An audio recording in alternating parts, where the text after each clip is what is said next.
Yeah, just go to the next one. Okay. Just have at it. Sorry. I'll keep track of the. Okay, so I'm going to take over here for a minute. So, oh God, the timer's back. We don't want that back anymore. We're going to just have to delete that damn thing. All right, here we go. So, as some of you do or do not know, Corey and I have some flight experience in helicopters and airplanes, and I was more than recently flying for an airline group, and that airline group, they employed me to fly the Embraer 145 LRs and XRs, and they were fantastic aircraft. And with that, this just poked up on my radar that Pilatus, a maker of probably one of the most, I would say, valued and cherished tools in the flying community, and this thing is back again, actually has released its first, what they're going to call, very versatile jet, the PC-24. Now, this thing is absolutely and totally stunningly gorgeous. Quite cool, yeah. Okay, glass cockpit all the way through, and it's got some really, really beefy specs, even to back up its abilities. And I'm just going to bring those up here for a minute, because when it comes to personal jets in this particular category, they have to be optioned out in a way that they actually perform something of what would be considered functional. And there's something about this jet that just struck me as so interesting, because it actually has the ability, okay, this jet, to turn around and fly in and out of unprepared airfields. And it can do this, okay, via the specifications from the manufacturer in 2,930 feet. It's got a max cruise of 440 knots, a range of 2,000 nautical miles. Its max altitude is cruising at flight level 45,000 feet, and a stall speed of only 82 knots. I know, I saw that, and I was like, wow, really? Wow. That's cool. Okay, which is fantastic for slow speed maneuverability and getting in and out of tight places. And there's an interesting development for this jet, which we'll talk about in a minute. It's also single pilot certified. It's got a length of 55 feet 2 inches, wingspan of 55 feet 9 inches, which means it'll hangar pretty nicely in some places. Cabin width of 5 feet 1 inch, a little tight in that dimension, but the max payload is 2,500 pounds with a max takeoff weight of 18,300 pounds. But there's one drawback. If you put max fuel on this thing, the maximum payload goes up to 715 pounds, although it does have a total of 2 engines producing 3,420 pounds of thrust, so almost 7,000 pounds of thrust from this thing going right out the door, which is really cool. Yeah. Okay, so now there's one other benefit to this type of jet. And that benefit is that why would it be able to go into prepared and unprepared airfields? And I'm going to talk to you about this for just about a second here. And that is, by doing such, okay, it makes it, well, super versatile. to say nothing of the least. I find it interesting they're the PC-12. Yeah. Right? Another version they have. I find it interesting that that's also what that thing's supposed to do. Sure. Right? It's turboprop versus, I mean, this is pretty versatile as well. Absolutely. So, yeah. Now this thing, first of all, it's beautiful. It's a beautiful jet. Just take a gander at this beautiful piece of machinery. Now I would expect for unprepared airfields that it would be able to actually have a little bit higher landing gear, but it doesn't.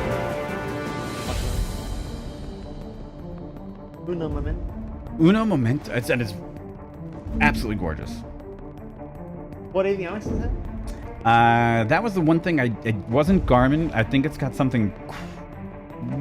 I'd have to look again. Alice or.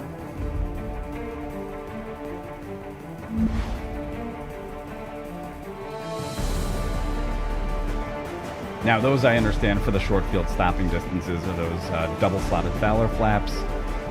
I don't know much about the Williams. I've never flown an aircraft equipped with Williams. I don't see thrust reversers. Same, yeah, same.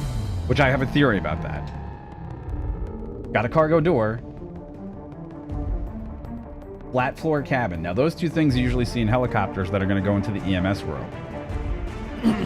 Which is going to be for emergency medical services or for doing patient use. What are other configurations if they take out the seats out? What their payload can go to?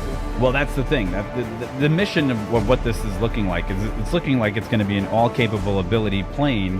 What'd you say earlier? Do you want to say that on stream? What's that? Oh, well, I'll tell you. I have another theory. Okay. What this thing is going to be used for. Okay. Yeah. Still pretty. Still gorgeous. It's already been certified to take off in unprepared airfields. There's actually videos of it out there. And they call it the Super Versatile Jet. Super Versatile Jet. The thing of beauty. I'd love to know its Is max that service Aspen? ceiling. Oh, that's somewhere. Yeah, it's Switzerland. Switzerland. It's designed and built in Switzerland. It's The Swiss knife of utility jets. That's an impressive climb. Highest performance, that's kind of boastful because... of what class? Yeah, that would be the other thing. What are we comparing that to? They're talking like Honda Jet? I mean, what are they comparing themselves to? So a few years ago, if you're unfamiliar with the aviation market, there was a class of jets that was coming out called the very light jets, and they seem to have had their issues with growing that market space. And this is almost a continuation of what we see in that market, which is interesting to me. Now, again, this was probably developed, I would say, squarely with the mind of doing utility work in the light jet category.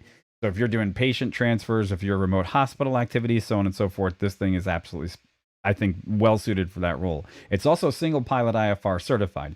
Really cool. Which is really cool. Yeah. Well, again, here's the other problem that I do find, though. I didn't see thrust reversers, which in unprepared landing areas, I think that might be a problem.